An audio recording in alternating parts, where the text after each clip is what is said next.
Hey, what's up guys? It's another episode of Watch You Strappin, and again, these are not reviews but just casual impromptu wristwatch check of the day with strap of choice. And usually I'll start off a new watch with the stock option just to show that off and go from there whenever I get a chance to switch it out. So today this is the Seiko SBDC105. This is one of the newer, I guess 62 mouse reissue, if you can call it that. I guess it's a new interpretation. It's not a direct, reissue like one-to-one. There's definitely some changes to this in size and detail and a number of things compared to the original vintage model, or even the limited edition that was, I don't know, what, $3,000-$4,000 or so several years ago.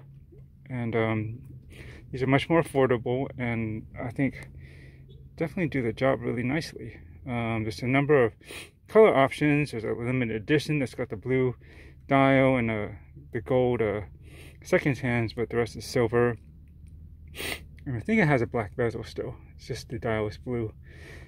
And it comes with two straps. Then there's the one that you've probably seen the most of is the gray dial version, which is pretty nice. And it comes on a bracelet, and that's the one that I was originally planning to get. But then I know there's a couple others, and so there's this one, which some call the either kind of a root beer color because of the brown dial and the gold that you see together. I know some people call this a cappuccino because obviously the dial is brown like coffee. And there is another version of this that doesn't have the gilt, the gold. Excuse the sniffles, I got allergies. It comes on a bracelet. It does not have the gilt, but I believe it still has the brown dial.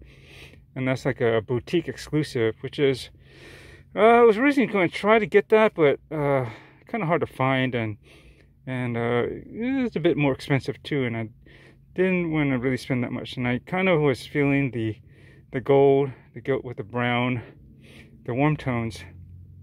And I'm not trying to get this into a review, but I'm just going to talk about this really quickly while I got a chance.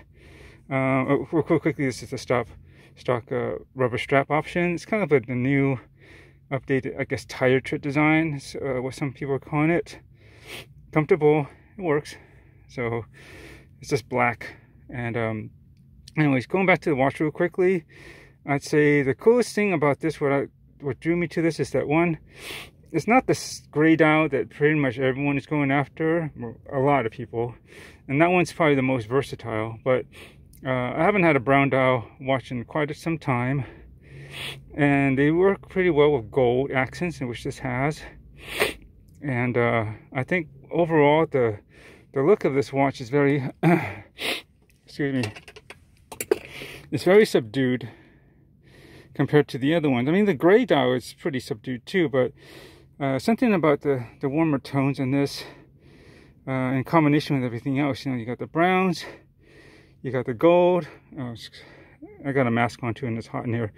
So, anyways, and the bezel is actually not black. It's actually a dark gray. I don't know if that shows up that well here, but that's toned down. And something that some other reviewers have mentioned about this, and I thought it was maybe an optical illusion, but there's something about this metal case too, that because of the gold accents, some people are saying, oh, it kind of gives, somehow that gives a goldish appearance to the case, the steel that's on there.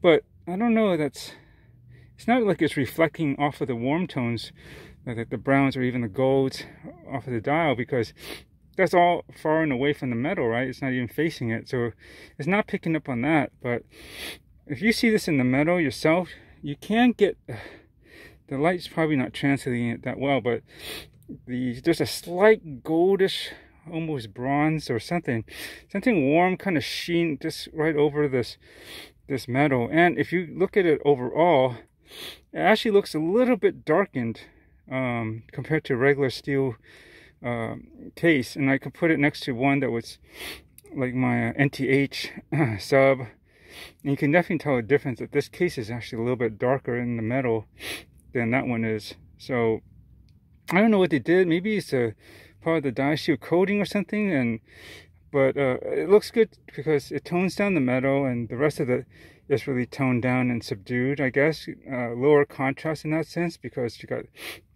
grays instead of a black that's a little bit more harsh, contrasty.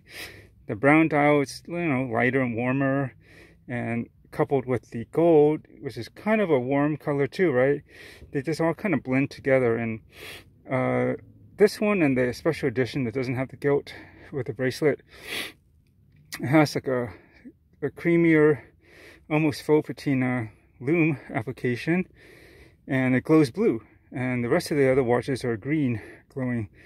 And I suppose that blue glow, I can't show it now, it's way too bright, but also helps to add to that subdued look, you know, because with the green glow, green is just a little bit more bright and intense anyways, and so blue is cooler and generally a little bit less intense. So overall, you know, day and night, it's I guess a more subdued look.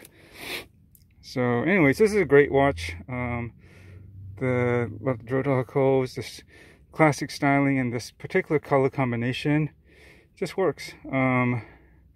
So when I got more, I'll report more later. All right, so until then, catch you in the next.